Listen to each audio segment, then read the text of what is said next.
د پښتون ژغورنې غورځنګ یوه مخکښې غړي وایي د پاکستان امنیتي ځواکونو د دوی د غورځنګ 9 نیول شوي غړي او پلویان خوشي کړل. ثنا اجاز تېره شپه ناوخته رسنیو ته وویل په نیول شویو کسانو کې محسن داوړ او نور مهم کسان شامل وو.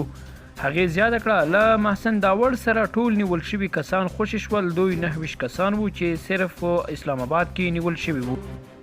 د پاکستان پولیسو ګڼ کسان په اسلام آباد کې د مطبوعاتي کلب مخې ته د لاریون پر مهال نیولي وو. د غورځنګ بل مخکښ غړي او د پاکستان په ملي اسامبلۍ کې د جنوبي وزیرستان استازي علي وزیر ویلي چې دی په یو خوندي ځای کې دی.